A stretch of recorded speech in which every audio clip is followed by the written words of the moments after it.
नमस्कार दोस्तों, इस वीडियो में मैं आपको जो है फ्यूचर टेंस के बारे में पूरा कंप्लीट फ्यूचर टेंस जो है उसकी वर्ब भरना सिखाने वाला हूं। और इसके साथ साथ मैं आपको ये भी सिखाऊंगा कि फ्यूचर और प्रेजेंट सिंपल के बीच में जो वर्ब भरने में कन्फ्यूज़न जो होता है उसको हम किस प्रकार से दूर कर सकते हैं। और इसके अलावा वीडियो के अंत में मैं कुछ एक्टिव पैसिव्स का जो वर्ब भरने में जो डिफरेंस होता है वो भी बताने वाला हूँ। तो वीडियो बहुत ही इन्फॉर्मेटिव होने वाला है और बहुत ही कम बिंदुओं के अंदर यदि आप इन बिंदुओं को याद करके और थोड़ा सा अभ्यास करेंगे तो यकीन मानिए आपका जो वर्ब भरने का जो कॉन्फिडेंस है वो अलग लेवल तक चला जाएगा। यकीनन आप पहले वीडियो को पूरा देखिए, कॉपी पेन साथ में रखिए और लिखिए। और नहीं तो फिर जो है वो कोई फ़ायदा होने वाला नहीं है। तो आपको टाइम तो देना पड़ेगा, यदि आप पढ़ना चाहते हैं, कुछ सीखना चाहते हैं तो उसके लिए समय तो खर्च करना ही पड़ेगा। तो चलिए शुरू करते हैं आज के हमारे इस वीडियो को। तो देखते हैं फ्यूचर टेंस जो है उसके 4 भाग होते हैं, ये आपको सभी को पता ही है। तो अब हम देखते हैं फ्यूचर सिंपल टेंस जो है उसके अंदर आपको क्या करना है। तो फ्यूचर जो भी टेंस होता है उसके अंदर जो है हमें एक ही चीज़ ध्यान रखनी है कि वर्ब कौन सी आएगी। तो फ्यूचर सिंपल में शैल विल प्लस वर्ब की फर्स्ट फॉर्म, ये ध्यान रखना है, बाकी चीज़ों को ध्यान में नहीं रखना है। सब्जेक्ट ऑब्जेक्ट एडवर्ब जो भी है इसको छोड़ देना है, आपको केवल ये ध्यान रखना है कि फ्यूचर सिंपल में शैल विल प्लस वर्ब की फर्स्ट फॉर्म आने वाली है। तो ये कहाँ कहाँ यूज़ होगी, शैल विल प्लस वर्ब की फर्स्ट फॉर्म कहाँ कहाँ यूज़ हमें करनी है, ये मैं बताने वाला हूँ। तो नंबर 1 पॉइंट आपको जो है वो ध्यान रखना है कि अनकंट्रोल्ड एक्शन। हो सकता है ये चीज़ आपके लिए नई हो, आप जो है वो गा गे गी उस प्रकार से पढ़े होंगे कि गा गे गी आएगा तो फिर जो है हम प्रेजेंट सिंपल यूज़ करेंगे। आप यकीन मानिए वो तरीका जो है वो काम नहीं आता है वर्ब भरने में। और ये सबसे बेहतरीन तरीका है, एक बार यदि आप इस चीज़ को समझ लोगे तो आपको कभी परेशानी होगी ही नहीं वर्ब भरने में। तो देखिए आपको क्या करना है, अनकंट्रोल्ड सिचुएशन, कोई भी सेंटेंस है उसको देखिए और उसमें अनकंट्रोल्ड सिचुएशन है तो आप शैल विल प्लस वर्ब की फर्स्ट फॉर्म लगा दीजिए। जैसे मैंने एक एग्जांपल लिया है, आई शैल बी 25 नेक्स्ट मंथ। ये नेक्स्ट लिखा गया है, नेक्स्ट मंथ है भी, थोड़ा सा तो ध्यान कर लेना है। तो इसमें आप देखिए नेक्स्ट मंथ, अगला महीना जो है वो फ्यूचर के बारे में बता रहा है। और इसमें जो 25 कि मैं अगले साल जो है वो 25 साल का हो जाऊँगा, क्या ये मेरे बस में है कि मैं 25 का ना हूँ? तो ये मेरे आउट ऑफ कंट्रोल बात है, तो ये अनकंट्रोल सिचुएशन है, इसलिए हमने यहाँ पर शैल बी का प्रयोग किया है। इसके अलावा it will be Diwali in a week, कि एक सप्ताह में दिवाली आने वाली है। तो क्या हम रोक सकते हैं कि एक सप्ताह में दिवाली ना आए, 2 सप्ताह बाद आए या 2 दिन बाद ही आ जाए? ये भी हमारे कंट्रोल की बात नहीं है। तो ऐसे कार्य जो हमारे कंट्रोल में नहीं है और नियर फ्यूचर में होने वाले हैं, भविष्य में होने वाले हैं, तो ऐसे कार्यों के लिए हम शैल विल प्लस वर्ब की फर्स्ट फॉर्म का प्रयोग करते हैं। अब देखते हैं दूसरे पॉइंट्स को। दूसरे पॉइंट्स में आपको कुछ नहीं करना है, कुछ फिक्स वर्ड्स जो है वो आपको याद रखना है और उनके साथ में शैल विल का प्रयोग आपको करना है।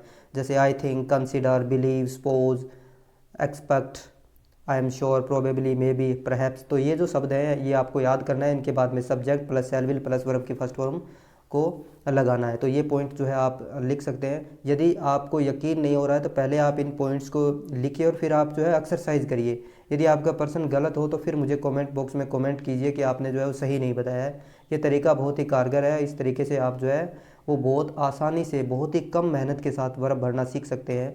उसके बाद में जैसे उसके ऊपर ही जो एक एग्जांपल लिखा है, I think India will win the match, कि मैं सोचता हूँ कि भारत जो है मैच जीत जाएगा। तो आई थिंक जो है इसके साथ में ये विल का प्रयोग किया गया है। आई एम श्योर आ गया तो यहाँ पर जो है विल गेट का प्रयोग किया गया है। तो ये जो है वो निश्चित हम कंफ्यूज होते ही नहीं यदि इस प्रकार से हम वर्ब भरना सीखते हैं तो। उसके बाद में हम बात करते हैं कुछ इंडिकेटर्स की। सबसे बड़ी समस्या इन्हीं इंडिकेटर्स के माध्यम से हमें आती है कि ये जो इंडिकेटर्स हैं ये हमें बताते हैं कि हाँ हमें फ्यूचर सिंपल का प्रयोग करना है, जबकि इन्हीं इंडिकेटर के साथ में जो है प्रेजेंट सिंपल टेंस का यूज़ होता है। तो ऐसा क्यों होता है मैं बताने वाला हूँ। कि देखिए टुमारो आपका जो है नेक्स्ट डे, वीक, मंथ, इस प्रकार से आपकी कोई पहचान हो सकती है। इन आगे की कोई साल हो सकती है, future, the following day, week. तो ये जो पहचान है इसके साथ जो है हम दोनों प्रकार के टेंस यूज़ कर सकते हैं। लेकिन ध्यान रखना है कि यदि इन पहचान के साथ में यदि कोई फिक्स प्रोग्राम दे रखा है, ऑफिशियल कोई प्रोग्राम है, तो हम प्रेजेंट सिंपल यूज़ कर सकते हैं। या फिर इसमें यदि कोई टाइम क्लोज दे रखा है या कंडीशनल सेंटेंस है तो फिर हम उसमें किसका प्रयोग करते हैं, वर्ब की फर्स्ट फॉर्म या वर्ब की फर्स्ट फॉर्म में ऐसी ऐसी यानी प्रेजेंट सिंपल टेंस का इसमें भी प्रयोग हम करते हैं। तो ध्यान रखना है। अभी हम एग्जाम्पल के माध्यम से समझने वाले हैं कि किस प्रकार से हमारा ये कन्फ्यूज़न दूर हो सकता है। तो देखिए सबसे पहले मैंने लिखा है कि he will go to Jaipur tomorrow. अब ये टुमारो जो है ये फ्यूचर सिंपल जो है उसकी पहचान होती है। या फ्यूचर की पहचान हम कह सकते हैं। तो यहाँ लिखा है कि he will go to Jaipur tomorrow, कि वह जो जयपुर जाएगा, और यहाँ पर हमने विल का प्रयोग कर दिया है।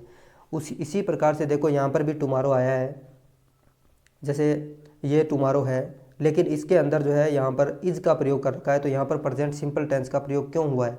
दोनों वाक्यों को ध्यान से देखिए। ऊपर वाला व्यक्ति किसी पर्टिकुलर व्यक्ति का कोई कार्य है कि मैं ऐसा करूँगा, मैं ऐसा खाऊंगा, जाऊँगा, नहाऊंगा, तो ये किसी पर्टिकुलर व्यक्ति का कार्य है। जबकि ये जो कार्य है, the next flight is at 7 AM tomorrow morning, कि कल सुबह जो है फ्लाइट होगी, तो ये एक आधिकारिक कार्यक्रम है। यानी जो ट्रेन जो होती है या जो फ्लाइट्स जो होती है जो, तो उनका जो टाइम टेबल जो है फिक्स होता है। तो ऐसे फिक्स प्रोग्राम जो भविष्य में होने वाले हैं उनके लिए हम प्रेजेंट सिंपल का यूज़ करते हैं।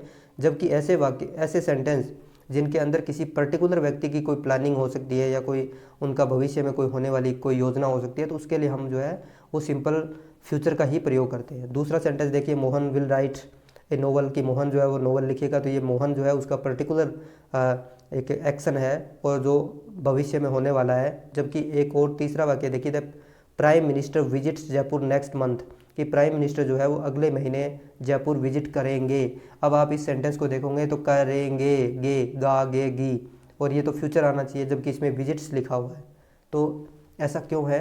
क्योंकि ये किसी अधिकारी का ऑफिशियल, PM मोदी जो है वो एक आधिकारिक व्यक्ति हैं और उनका ये ऑफिशियल कार्यक्रम है। और ऑफिशियल कार्यक्रम जो है या फिक्स टाइम टेबल जो होते हैं उनको जो है प्रेजेंट सिंपल में लिखते हैं।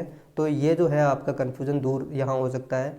इसके अलावा हम देखें, इफ़ इट रेन्स, कि यदि बरसात होगी, ये जो है इसके अंदर इसका जो हिंदी में अर्थ देखें तो इसका मतलब होता है इफ़ इट रेन्स, कि यदि बरसात होगी, वी शैल गेट वेट, तो हम जो है वो गीले हो जाएंगे, वेट हो जाएंगे।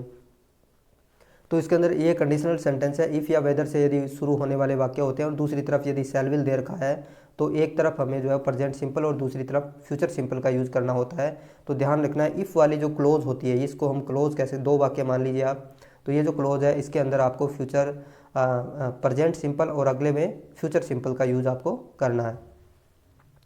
तो हम आगे देखते हैं और देखते हैं हमारा फ्यूचर कंटिन्यूस टेंस जो है उसके अंदर हमें क्या करना है, shall will plus be plus verb की ING फॉर्म जो है वो भरनी है। तो इसके अंदर आपको कुछ पहचान है, इसमें ज़्यादा कुछ भी नहीं है। सबसे ज़्यादा कन्फ्यूजन आपका प्रेजेंट सिंपल और पास्ट जो फ्यूचर सिंपल जो है उसके अंदर होने वाला होता है। तो इसमें आपका कन्फ्यूजन वाला कुछ भी मामला नहीं है। आपको क्या करना है, आपको यहाँ पर फ्यूचर जो है उसकी कुछ पहचान दे रखी है, कुछ इंडिकेटर्स दे रखे हैं और साथ में कंटिन्यूस के इंडिकेटर्स दे रखे हैं। तो आपको किसी भी वाक्य को करने से पहले इन इंडिकेटर्स को देखना है।